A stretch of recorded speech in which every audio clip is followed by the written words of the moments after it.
Indian just did something that's hard to ignore. They brought out a brand new bike, gave riders every reason to think it had a future, and then, barely a year later, it was already being pushed aside. That's a pretty short life for a motorcycle that was supposed to fill a real gap in the lineup.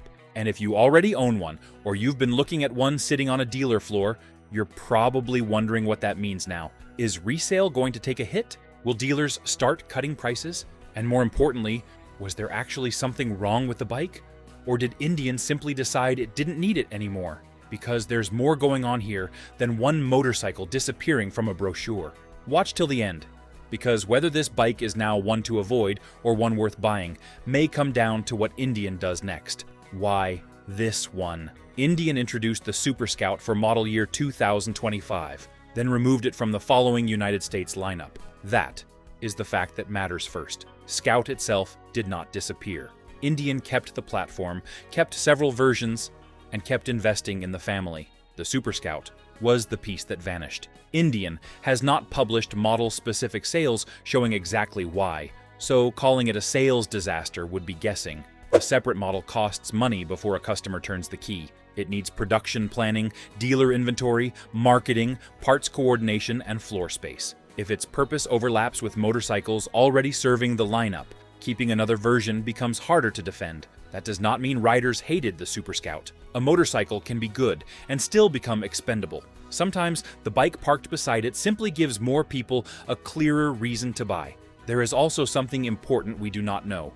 Indian has not released the Super Scout's publicly available individual sales total or the internal target it needed to hit. The honest story cannot be, nobody bought it. The evidence tells us Indian launched it, gave it a remarkably short run, then built the following lineup without it. Whatever happened inside those product meetings remains private. To understand why one Scout became unnecessary while the family survived, start with who Indian expected to choose it, who needed it. The Super Scout targeted a specific buyer. Indian took the Scout formula and added equipment intended to make longer rides easier. It arrived with wind protection, luggage, passenger accommodations, and traditional American touring cues. The idea was straightforward: preserve Scout character while giving riders more of what they need when the road stretches beyond an afternoon ride. The harder question was whether enough buyers specifically wanted that combination. Someone drawn mainly to Scout's size, engine character, and styling could begin with another Scout and build from there. Someone planning serious long-distance travel could look farther up the market at motorcycles designed around highway days from the beginning. The Super Scout occupied the space between those decisions. That middle position demanded a buyer who valued flexibility more than specialization alone. There is a meaningful difference between a motorcycle that can travel and one designed around spending entire days traveling. Anyone who has fought wind for hours, loaded rain gear, and searched for room for another day's clothes understands it. The Super Scout offered genuine practicality, yet it still had to convince buyers that its balance was better than starting simpler or moving larger. That is the customer question: whether enough people entered an Indian dealership wanting exactly that mixture instead of the alternatives. That target looks narrower once the rest of the redesigned Scout family is parked beside it. If you appreciate motorcycle stories that separate the facts from the rumors, hit like and subscribe, and tell us what you think. Did Indian give the Super Scout enough time, or was killing it this quickly the right decision? 5 Scouts, 1 floor. For model year 2025, Indian did not relaunch Scout as one motorcycle with cosmetic choices. It created a broad family: the Scout Bobber, Sport Scout, Scout Classic, Super Scout, and 101 Scout gave customers several ways into the same generation. Each leaned toward a different personality, from stripped-down attitude to traditional styling and stronger performance. Intent. A wide lineup can create its own competition. 5 motorcycles do not automatically produce 5 different customers. When several models share the same underlying appeal, the decision becomes less about choosing Indian and more about choosing which Indian gets the sale. One version wins, another loses, yet the company may not gain another buyer. In dealership terms, several keys can chase the same wallet. Every version still needs a reason to occupy space. Dealers decide what to stock. Indian decides what to build and promote. Customers need to understand the differences enough for those differences to matter. A broad family looks impressive in launch material, but a showroom is less forgiving. Every motorcycle has to convince someone to choose its combination. None of this proves the Super Scout lost an internal sales contest. Indian has not released those numbers. It does show how much competition Indian created inside Scout itself. Eventually, even a distinct motorcycle reaches the simplest dealership question. What are you getting for the check? The price equation. The model year 2025 Super Scout entered the United States market starting at $16,499 before applicable charges and options. That number alone does not make it cheap or expensive. The useful question is what a rider received for that money, and what other ways the same money could solve the same riding problem. Indian's package had advantages. The Super Scout arrived with touring-oriented equipment already integrated into the motorcycle. A buyer did not need to start with a machine and shop for every piece needed to carry gear, block wind, or accommodate a passenger. Factory equipment can fit and remove the trial and error of building a motorcycle one catalog page at a time. Customization has its own appeal. Another Scout could provide the basic platform while leaving the seat, luggage, protection, and other choices personal. That matters in motorcycling because owners often know what they prefer: changing seats, bars, bags, and windshields. Another possibility was spending differently on a motorcycle designed more completely around long-distance work. Price and value are not interchangeable. The Super Scout could include equipment worth paying for and still face a difficult value equation. Its package needed to be convenient, complete, and desirable enough that buyers preferred Indian's finished answer over creating their own. Indian's following lineup supplied a revealing clue. Scout still needed travel usefulness, only packaged differently. The replacement clue. Indian's model year 2026 lineup gives us a useful clue. The Super Scout was gone, yet Indian introduced the Sport Scout RT with locking rigid saddlebags, a quarter fairing, and a seat intended to support longer rides. Indian describes it for commuting, cruising, and weekend getaways. That matters because storage and road-going usefulness clearly remained valuable inside the Scout family. The personality clearly changed. Super Scout presented those abilities through traditional cruiser styling, a detachable windshield, passenger accommodation, and softer touring character.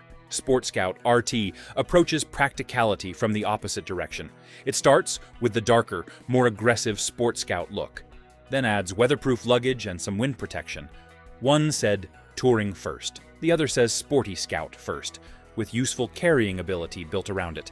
We should be careful with the word replacement. Indian has not publicly said the Sport Scout directly replaced the Super Scout, and the motorcycles are not identical. The RT is solo-oriented from the factory. Its quarter fairing offers less coverage than the Super Scout windshield, and its hard bags serve a different visual purpose. Still, the timing is difficult to ignore. Indian removed one travel-ready Scout, while introducing another interpretation of the same broad idea. That clue carries even more weight once you see how strongly Indian kept backing the Scout platform underneath it after the Super Scout disappeared. Scout wasn't rejected. Nothing about the current lineup suggests Indian lost faith in Scout itself. The redesigned generation remained in production. Indian added another Scout variant, and the company continued developing accessories around the platform. When Indian announced the model year 2026, Range Vice President Aaron Jacks called Scout a market-leading, globally recognized icon. That is not the language of a company walking away. The numbers behind Scout explain some of that confidence. When the redesigned generation arrived, Indian said Scout was its best-selling platform. Rider magazine reported more than 110,000 had been sold since the modern Scout's debut, with the family accounting for more than 40% of Indian's total sales volume. It was also an important doorway into the brand, with 93% of Scout customers reportedly new to Indian. Mechanically, the new generation shared substantial foundations. The family moved to the Speed Plus 1250 V-twin and a steel tube frame, with individual versions changing equipment, ergonomics, suspension, wheels, and tuning around that base. That common architecture matters, because removing one configuration does not erase the engineering supporting the others. So, the distinction is remarkably firm. Super Scout disappeared, Scout did not. Indian continued spending attention on the family after making that decision. Catalogs show clearly what management preserved: Actual road testing tells us whether the motorcycle that vanished had actually missed its mission, how it actually rode. Road testing paints a more complicated picture than the word discontinued suggests. Rider magazine tested the redesigned Scout family and described the Super Scout as suitable for light touring. Its neutral handlebar position worked well. The seat drew praise. Rearward visibility was unobstructed, and the roomy saddlebags gave a passenger-equipped cruiser usefulness. The detachable windshield also allowed riders to strip away some touring equipment when they wanted open-air riding. There were compromises. The same test found the Super Scout windshield produced more noise than the accessory shield fitted to the Scout Classic ridden alongside it. The chunky front tire delivered duller response than the Night Dragon tires on the Classic, and braking feedback was described as average. Those observations matter because the motorcycle asked riders to accept a balance between traditional cruiser character, manageable dimensions, and light touring ability. None of those criticisms proves why Indian removed it. Reviews are evidence about how a motorcycle behaves, not access to a product planning meeting. Treating every complaint as the cause would turn honest testing into a story the evidence cannot support. The useful conclusion is narrower. The Super Scout appears to have delivered much of what Indian promised, while carrying compromises that became clearer once miles accumulated. That makes its short life more interesting, because Indian has already retired another motorcycle that earned enthusiasm without securing a permanent place. The FTR lesson. Indian's FTR provides a useful precedent, as long as we do not pretend the two stories are identical. The production FTR arrived as a street motorcycle inspired by Indian's flat-track success and stood apart from the cruisers and touring machines most riders associated with the company. It developed a following, received performance upgrades, and gave Indian a character no other showroom model duplicated. Then, production wound down. Polaris disclosed costs associated with winding down the FTR product line beginning in the fourth quarter of 2024.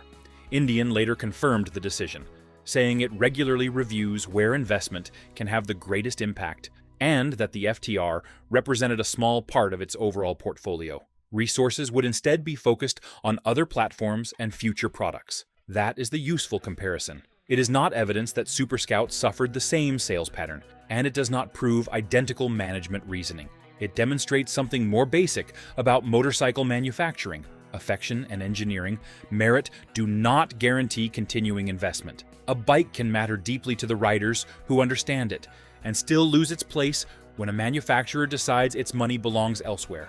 Anyone who has watched a favorite model vanish has seen that gap between enthusiasm and permanence. The motorcycles explain only part of Indian's choices. To understand the pressure behind those choices, the story has to move upstairs, a harder market. The Super Scout entered a motorcycle market where buyers were already becoming harder to convince. Persistent inflation and high borrowing costs were squeezing discretionary purchases, and motorcycles sit squarely in that category. Reuters reported that weaker spending on expensive recreational products was pressuring major manufacturers during 2025. That matters because a new model does not compete only against another bike. It competes against the decision to wait another year. Dealers were feeling that hesitation as well. Higher financing costs make monthly payments harder to ignore, while leftover inventory gives shoppers more reasons to negotiate or simply keep riding what they already own. A rider with a paid-off motorcycle in the garage needs a convincing reason to replace it. Fresh paint and another trim package are not automatically enough. The pressure was broader than one American brand. Harley-Davidson reported a 13% drop in North American retail motorcycle sales during the fourth quarter of 2024, while Polaris was also entering 2025 expecting continued industry challenges. Those figures do not tell us how many Super Scouts sold. They show the climate surrounding every product decision Indian was making.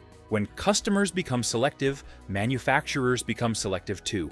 Every new motorcycle must work harder to earn a place on that floor. That market pressure looks more serious once the financial picture surrounding Indian comes into view. If you want more straight motorcycle coverage about the decisions manufacturers make and what they actually mean for riders, subscribe to Motorcycle Heads. We'll keep following the models, market shifts, and industry moves worth knowing before they reach your garage. Indian's numbers. Indian was meaningful to Polaris, but it was never the center of the company. When Polaris announced plans to separate the motorcycle business in October 2025, it disclosed that Indian had generated approximately $478 million during the trailing 12 months ending June 30th. That represented about 7% of total Polaris revenue. That puts the relationship into perspective. Polaris was under pressure.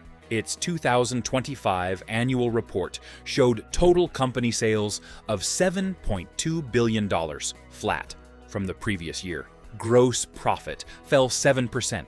Adjusted earnings before interest, taxes, depreciation, and amortization dropped from roughly $635 million in 2024 to about $410 million in 2025. The reported full-year net loss reached approximately $466 million, although that figure requires context. Polaris said the decline was driven partly by impairment and other charges connected with Indian being classified as held for sale, alongside other impairment charges, tariffs, and compensation costs. It would be misleading to present that entire loss as evidence that Indian caused Polaris's problems. Still, 7% of revenue has to compete for corporate attention alongside much larger operations. Heritage can earn patience. Investment still has to win an argument on paper. Soon, that argument changed completely, because Indian would no longer remain another division inside Polaris. Polaris steps away.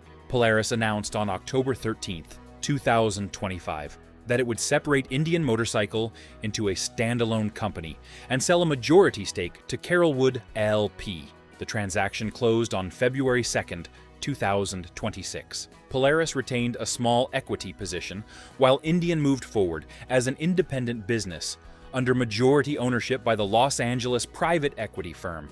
The separation went beyond the badge. Polaris said approximately 900 employees would transition with Indian. The new company would retain most engineers, designers, staff, and manufacturing resources. Facilities in Spirit Lake, Iowa, and Monticello, Minnesota, along with the Design and Technology Center in Bergdorf, Switzerland, were included in the transition. There are two ways to read that. Independence can give a motorcycle company sharper focus, because its products no longer compete internally against unrelated businesses for the same corporate attention. Carolwood also inherits a brand with an established dealer network, manufacturing capability, engineering staff, and American heritage. Financial discipline could cut the other way. Polaris said separating Indian would let Polaris concentrate resources on areas offering stronger growth potential. The transaction was expected to improve Polaris's annualized adjusted earnings before interest, taxes, depreciation, and amortization by about $50 million. None of that proves the ownership change killed the Super Scout. Timing alone cannot establish cause. Polaris's history, however, shows why riders pay attention when corporate priorities shift. The victory warning. Victory is the cautionary example, but not because Indian is destined to follow it. Polaris launched Victory in 1998 and spent 18 years building motorcycles under the brand. By January 2017, the company decided to wind the operation down. Polaris's own explanation was unusually direct. Victory had struggled to achieve the market share needed to become profitable. Polaris said Victory had lost money since its beginning, while sales had fallen roughly 20% from their 2012 peak. The company also faced limited investment dollars across its motorcycle operations. Indian offered stronger worldwide brand recognition and better growth potential, so Polaris chose to concentrate resources there. Dealers still had motorcycles on their floors. Owners had bought into a brand they expected to keep developing. Polaris committed to supplying Victory parts for 10 years and continuing service and warranty coverage. That is where the comparison should stop. Indian today is not Victory in 2017, and removing one Super Scout configuration is nowhere near shutting an entire brand. Calling them the same would manufacture drama. A corporation can respect the engineers, motorcycles, dealers, and owners while deciding future investment belongs somewhere else. Corporate history explains the warning. The difference between continued support and continued investment matters whenever a manufacturer changes direction. Its practical meaning starts where those decisions eventually land: dealership floors and riders' garages. The dealer reality. A short model life changes the conversation on a dealership floor. Once a motorcycle disappears from a future catalog, remaining inventory does not suddenly become defective. The problem is simpler. Dealers still have money tied up in motorcycles occupying physical space, and newer model years keep arriving. The longer an older unit remains unsold, the more important the eventual selling price can become. That creates leverage for a patient buyer. A dealer may use incentives, financing offers, accessory packages, or direct negotiation to move aging inventory. None of that means every dealer is desperate. Inventory differs by store, and there is no credible evidence supporting a nationwide Super Scout fire sale. The smart move is comparing several dealerships, instead of assuming one advertised price represents the market. There is another reason to avoid panic language. Indian currently maintains dealer support, service resources, and parts infrastructure for Scout motorcycles. A model year transition does not automatically leave a dealer unable to work on a motorcycle. What changes first is usually the retail conversation, not the wrenching. For a dealer, yesterday's motorcycle can become harder to sell beside tomorrow's inventory.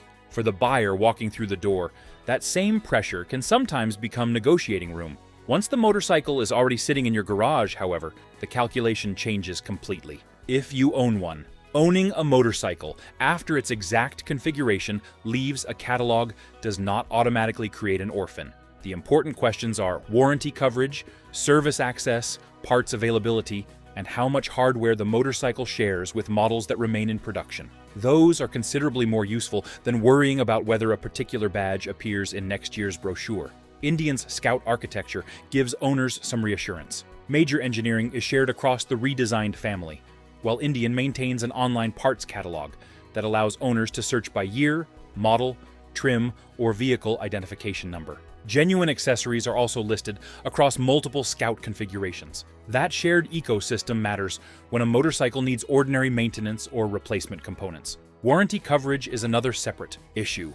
Indian's published specifications list a 2-year unlimited mile factory warranty for the Super Scout. Discontinuing a configuration would not, by itself, erase warranty obligations already attached to an eligible motorcycle. Owners should still confirm their individual coverage with an authorized dealer, especially when buying used. Resale is harder to predict. Some discontinued motorcycles depreciate heavily. Others develop loyal followings. Nobody can responsibly promise which direction a particular Scout will take years from now.